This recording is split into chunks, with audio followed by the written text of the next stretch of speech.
la journée. Un instant. Shout out à mon père qui a oublié sa cassette quand il est venu me voir. Les plans de la journée aujourd'hui, c'est quand même assez simple. Aujourd'hui, je dois filmer une vidéo relativement spéciale. Puis vu que en ce moment il mouille dehors, je vais tout simplement vous raconter l'histoire de mon premier voisin. J'ai vraiment pas eu de chance au niveau des voisins dans ma vie. Tous les voisins que j'ai eu, ils étaient tous fuckés. Et le voisin que je vais vous parler aujourd'hui, c'est lui qui a inspiré le premier numéro que j'ai fait à mon premier open mic au Bordel Comedy Club. J'ai un voisin qui me tape ses barres. Sérieux, faut me gosse. C'est un mélange entre un BS et un sans-abri. Tu peux pas être plus en bas de l'échelle que ce gars-là.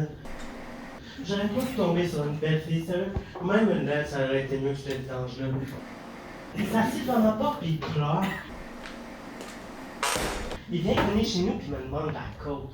J'ai-tu l'air de faire de la coke? Je bouffe un jour, je vois flou, je chante mes jambes.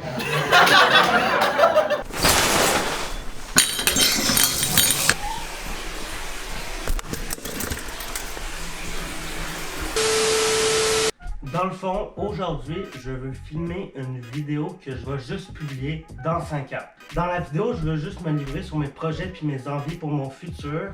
Puis dans 5 ans, jour pour jour, la vidéo va s'uploader directement sur YouTube. Mort ou pas, elle va être directement uploadée sur YouTube. Ah. Bon. Des vidéos brutes, tout simplement.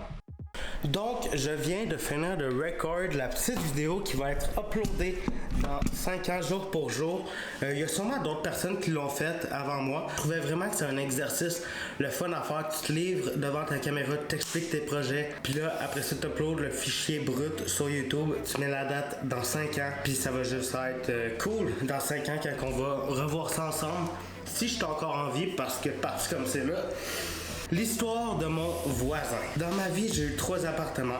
Depuis 2017 environ, je vis en appart. L'année passée, je vivais à côté d'un couple qui se battait, qui se chicanait non-stop.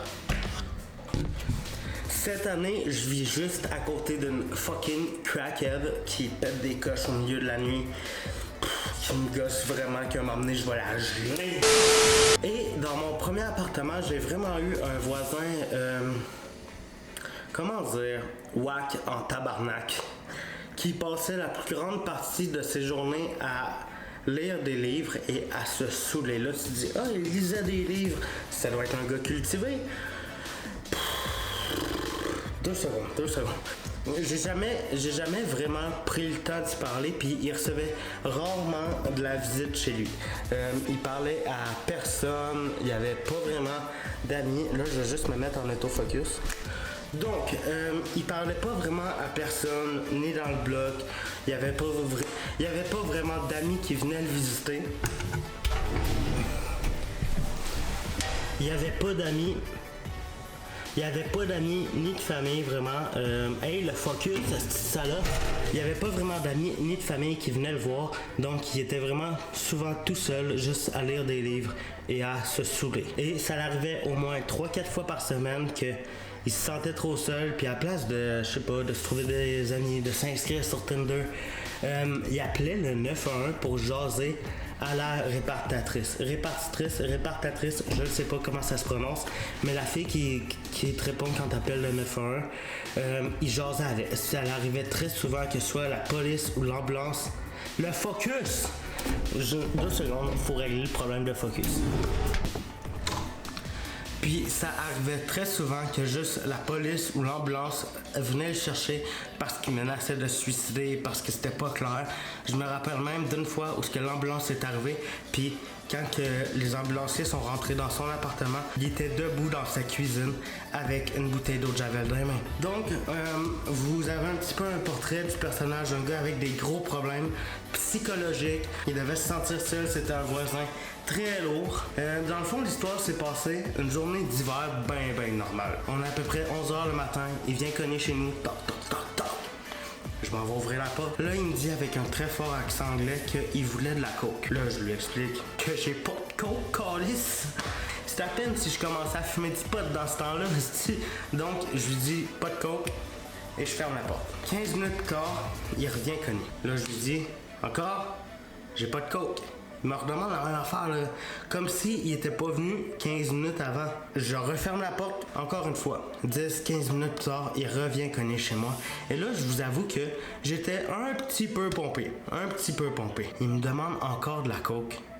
Mais comme s'il était pas venu deux fois avant, là. Là, je lui ai un petit peu expliqué très calmement que j'avais pas de coke. Il l'a pas compris parce qu'il est revenu 15 minutes plus tard encore. Mais cette fois-ci, quand il est revenu, il y avait 20$ dans la main. Fait que là, il me dit I need a coke. Prix de 20$, fermez la porte. Je suis parfaitement au courant que c'est pas correct ce que j'ai fait, que c'est juste du vol pur et dur. Mais je me suis dit, hey, pour le dédommagement, le temps qu'il me fait perdre, ça vaut bien un petit 20$. Non! Donc, cette fois-ci, les minutes passent encore. 45 minutes plus tard, il vient pas juste cogner. C'est rendu has-been pour lui de juste cogner. Il s'est installé devant ma porte, juste comme ça. Il y avait des bottes dans les pieds, puis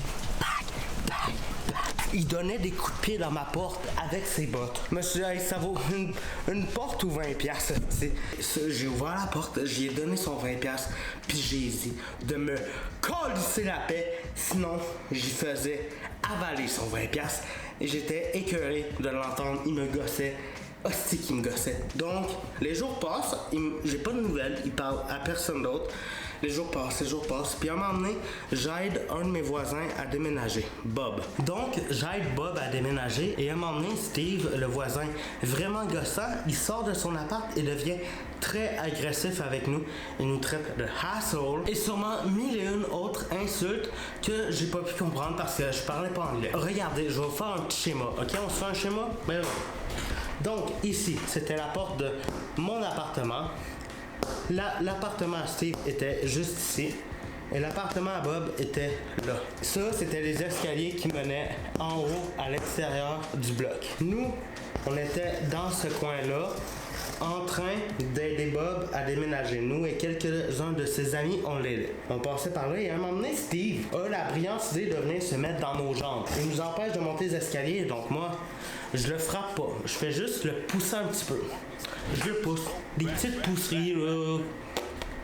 Je le pousse un petit peu vers son appartement parce que c'est là sa place calée, c'est pas dans mes jambes. À peu près rendu ici, donc j'aurais pu abandonner puis arrêter de le pousser, mais je me suis dit, hey, on fait les choses jusqu'au bout, on le pousse dans l'appart.